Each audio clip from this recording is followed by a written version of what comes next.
ఓం వసుదేవసుతం దేవం కంసచాణూరమర్దనం దేవకీ పరమానందం కృష్ణం వందే జగద్గురుం. శ్రీ రాధాకృష్ణాభ్యాం నమః. కృష్ణం వందే జగద్గురుం, అర్జునం వందే జగదేక వీరం. ఓం శ్రీ ధర్మశాస్త్రాయ నమః. స్వామియే శరణమయ్యప్ప. మనము ఈ యొక్క శనిగ్రహము వక్రించి మనకి మీనరాశిలో ఉన్నాడు. మరి కార్తీక మాసం వచ్చేసరికి భక్తులంతా కూడా, అయ్యప్ప స్వామి భక్తులంతా కూడా నల్లని వస్త్రాలు ధరించి మనం అయ్యప్ప స్వామి కొండ మీదకి వెళ్తాం. అయితే ఈ నల్లది అనేటటువంటి వస్త్రాలు అజ్ఞానంలో ఉన్నారు. ఆ అజ్ఞానాన్ని పోగొట్టుకోవడం కోసం మనం అయ్యప్ప కొండకి వెళుతున్నాం, నల్లని వస్త్రాలు ధరిస్తున్నాం, జ్ఞానం ఇస్తాడు అని పండితులు చెప్తూ ఉంటారు. ఇదంతా పక్కన పడేసేయండి. ఇప్పుడు జ్ఞానం ఎవరికి అవసరం లేదు. ఇప్పుడు అందరికి కావాల్సింది ఏంటండి? డబ్బు, భౌతిక లోకంలో ఉన్నటువంటి సమస్యల పరిష్కారం అవ్వాలి. ఇది అయ్యప్ప స్వామి చేయగలడా? ఇది శనీశ్వరుడు చేయగలడా? ఇది ప్రశ్న, డైరెక్ట్ ప్రశ్న. నీకేంటి నాకేంటి, ఆ టైప్ అన్నమాట. అయితే ఖచ్చితంగా చేయగలుగుతాడు. ఈ డబ్బులు ఒక్కొక్కళ్ళు అవలేలగా సంపాదించేస్తారు. ఎందుకని? వాళ్ళకి ధనకారకుడు స్ట్రాంగ్గా ఉండడము, లేకపోతే ధనాధిపతి మనకి అక్కడ శుభగ్రహాలు ఉండడము, ధనానికి సంబంధించినటువంటి స్థానాన్ని పాపగ్రహాలు చూడకుండా ఉండడం, ఇలాంటివన్నీ ఉండడం వల్ల వాళ్ళకి ఈజీ అర్నింగ్, ఈజీ మనీ వస్తుంది. కానీ చాలామంది చూడండి, మేము ధర్మంగా ఉన్నామండి, చాలా కష్టపడుతున్నాం మేము వృత్తిలో, అయినా సరే ఈజీ మనీ రావడం లేదు, చాలా ఆ జీతం 10,000 సరిగ్గా రావట్లేదు, మేము కృషి చేస్తున్నామండి కానీ ఫలితం ఉండట్లేదని అనేటటువంటి బాధపడేటటువంటి వాళ్ళు చాలామంది ఉన్నారు. అయితే దీనికి కారణం ఏంటంటే మన గ్రహ సంపుటేనండి. ఈ గ్రహ సంపుటి ఉంటే ఇంతేనండి గురుగారు, జీవితాంతం ఇంతేనా అంటే ఇంతే, మరి తప్పదు. కానీ under special discretion power of lord Saturn and under the special discretion powers of lord Ayyappa, your evil effects can be nullified. అంటే అయ్యప్ప స్వామి తలుచుకున్నా లేదా శనీశ్వరుడు తలుచుకున్నా మనకున్నటువంటి ధనం రావడానికి అవరోధమైనటువంటి గ్రహాలు ఏవైతే ఉన్నాయో వాటినన్నిటిని ప్యాసిఫై చేసి, ఆ మ్యాలిఫిక్స్ని, ఆ చెడ్డ గ్రహాలన్నీ తీసేసి, ఏ గ్రహా అరిష్టస్థానగతాః తేషాం గ్రహాణం శుభ ఏకాదశ స్థానాఫలాభ్యాప్త్యర్థం.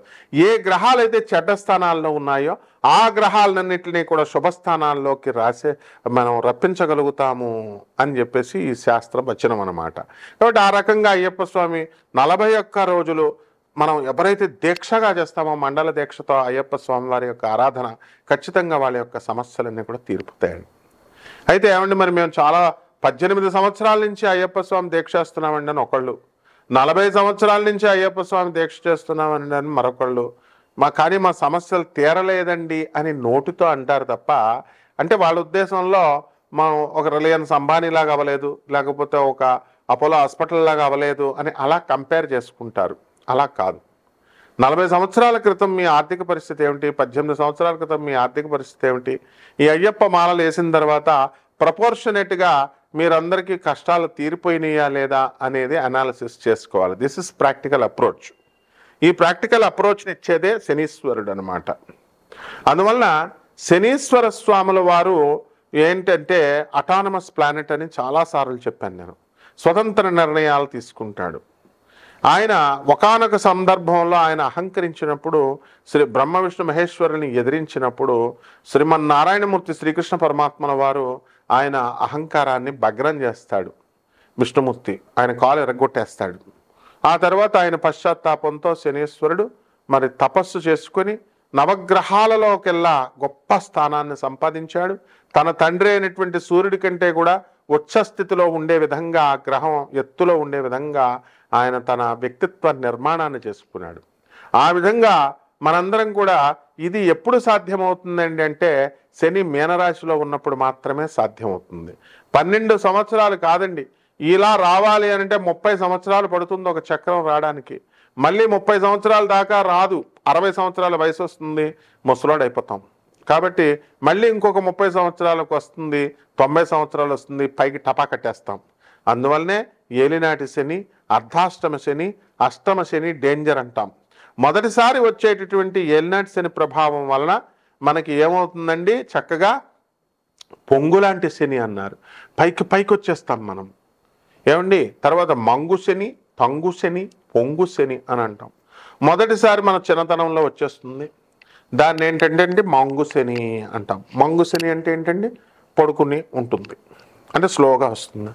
రెండోసారి ఎవ్వరికైనా సరే ఏలినాటి శని, పొంగు శని అంటే మంచి యవనంలో ఉంటాడు, మదమెక్కిపోయినటువంటి వాళ్ళు కూడా ఉంటారు, యవనంలో కామంతో ఉన్నటువంటి వాళ్ళు ఉంటారు.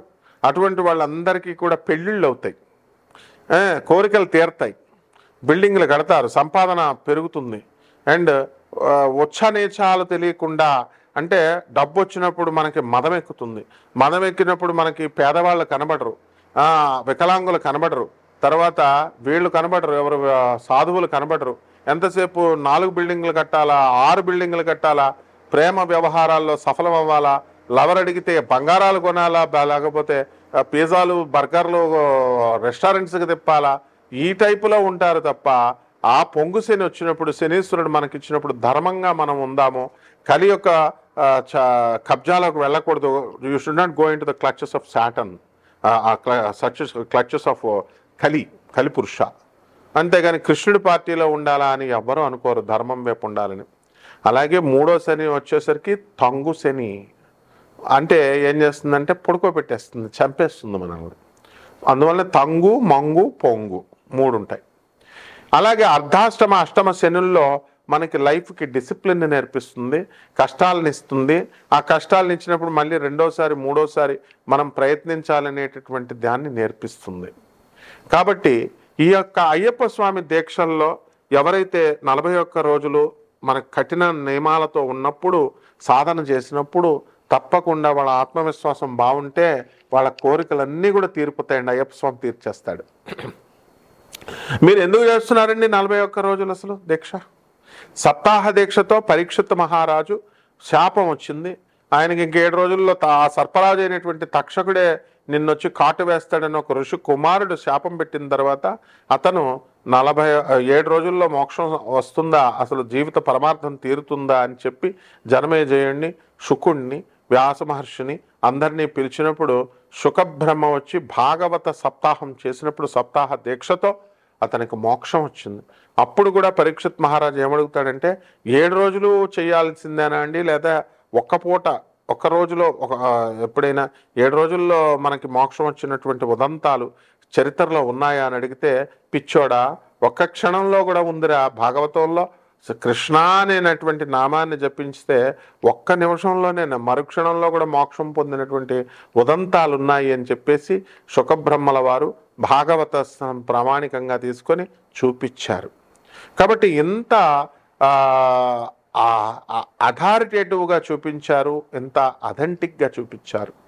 కాబట్టి మనము అయ్యప్ప స్వామి ధర్మశాస్త్ర అంటే ధర్మాన్ని శాసిస్తాడు ఆయన. అందువలన ధర్మం వైపు నడుచుకున్నటువంటి వాళ్ళకి ఖచ్చితంగా ఆయన కోరికలు తీరుస్తాడు. శనీశ్వరుడు కూడా న్యాయ దేవత, ధర్మ దేవత. అందువలన వీళ్ళిద్దరికీ కూడా చాలా పోలికలు ఉంటాయన్నమాట. అందువలన మహిషము ఆయన ఏం చేశాడు, మనకి మహిషాసురుని చంపాడు. మహిషిని ఆయన భార్య అయినటువంటి మహిషి అజ్ఞానాంధకారంలో ఉంటే ఏం చేస్తామండి మనం, ఎవరు చెప్పింది వినం. దున్నపోత అవతారం అంటే ఏంటండి, దున్నపోత అవతారం అంటే వాళ్ళు మూర్ఖత్వం వచ్చేస్తుంది. మానవుడు మృగంగా మారి ఎవరి తల్లిదండ్రులు చెప్పిన మాట వినకుండా, తల్లిదండ్రులకు తిండి పెట్టకుండా, చిన్నప్పుడు తల్లిదండ్రులు పాఠాలు బాగా చదువుకోరా అంటే స్కూల్కి వెళ్లకుండా, చదువుకోకుండా ఎదిరిస్తాడు. మధ్యలో ఉద్యోగం రాలేదని ఆ తర్వాత బాధపడతా ఉంటాడు. పెళ్ళం మాట వెండు, తాగొద్దురా చచ్చిపోతావంటే తాగుతాడు. ఆ తర్వాత స్నేహితులతో మంచిగా ఇచ్చేస్తాడు, ఎంజాయ్ చేస్తాడు. వార్ధక్యం కబలిస్తుంది, తర్వాత మనిషి చనిపోతాడు. పిల్లలకు పాప ఆస్తులు సంపాదించలేదని వాళ్ళు తిట్టుకుంటారు. ఈ సంసార జంజాటం ఇలా జరుగుతూ ఉంటుంది కదా. ఇవన్నీ కూడా మూర్ఖత్వం. ఎందువలన చిన్నప్పుడు తల్లిదండ్రులు చెప్పినప్పుడు, చిన్నప్పుడు మాస్టారులు చెప్పినప్పుడు, గురువులు చెప్పినప్పుడు, పెద్ద అయిన తర్వాత ఆధ్యాత్మిక గురువులు అంటే ఒక ఆధ్యాత్మిక గురువులు అంటే మీకు దొరికే ప్రతి ఒక్కళ్ళు కాదు నాయన.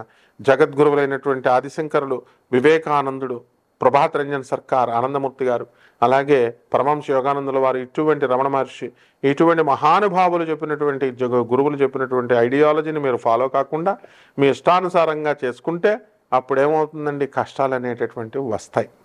కాబట్టి ఈ రకంగా మనము ఈ మహిషము అంటే అదే అర్థం, మూర్ఖత్వము అని అర్థం.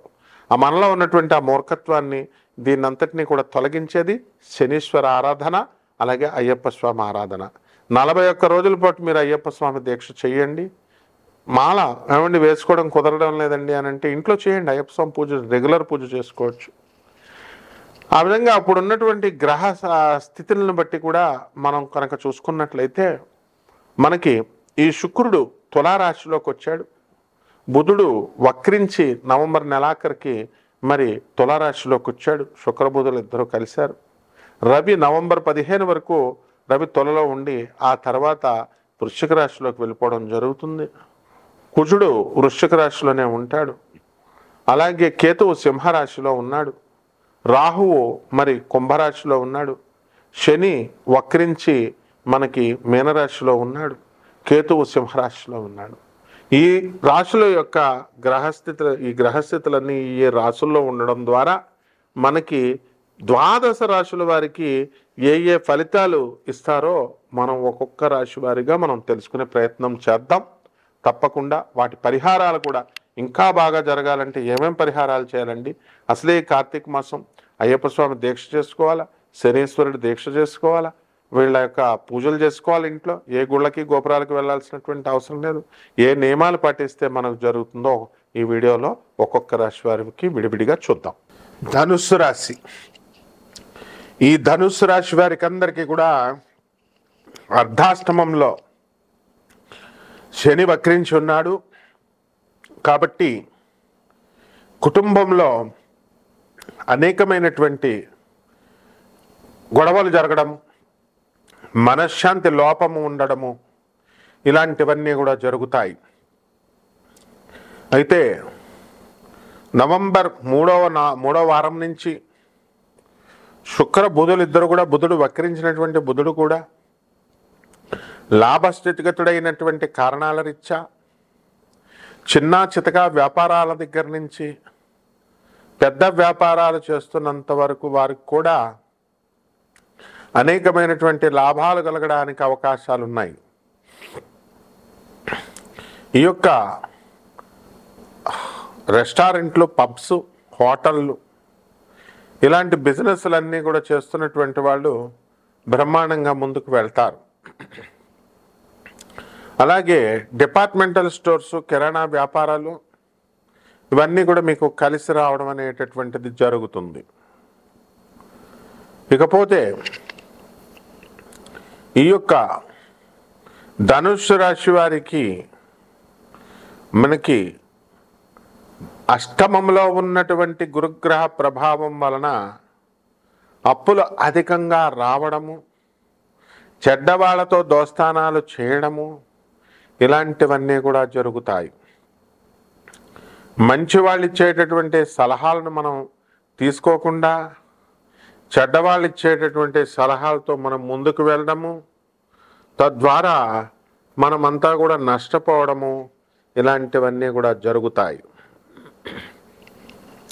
అయితే కోట్ల రూపాయలు ఈ ధనుస్సు రాశి వారికి అందరూ కూడా గతంలో అప్పులు చేసి చాలామంది అనేక రకాలైనటువంటి వ్యాపారాలు పెట్టడం జరిగింది. అటువంటి వారు లాస్ అయినటువంటి వాళ్ళంతా కూడా లాస్ అవ్వడానికి అవకాశాలు ఉన్నాయి. ఏమండి, మేము వ్యాపారాలు స్టార్ట్ చేశాము, మరి అవన్నీ కూడా ఆ వ్యాపారాలు మాకు ముందుకు వెళ్ళడం లేదండి అని బాధపడుతున్నటువంటి వాళ్ళంతా కూడా మీకు ముందుకు వెళ్ళం. కారణం, మీకు గురుడు బలం లేదు. చెడ్డవాళ్ళతో దోస్తానాలు చేస్తారు, మిమ్మల్ని నమ్మరు ప్రజలు.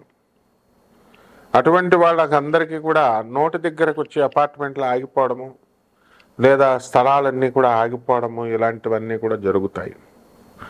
గతంలో మేము కట్టినటువంటి ఇళ్ళు కానీ, అపార్ట్మెంట్లు కానీ, స్థలాలు కానీ, లేదా ఇతర వ్యాపారానికి సంబంధించినటువంటి ఏ ప్రొడక్ట్ అయినా సరే వెంటనే అమ్ముడైపోయేది.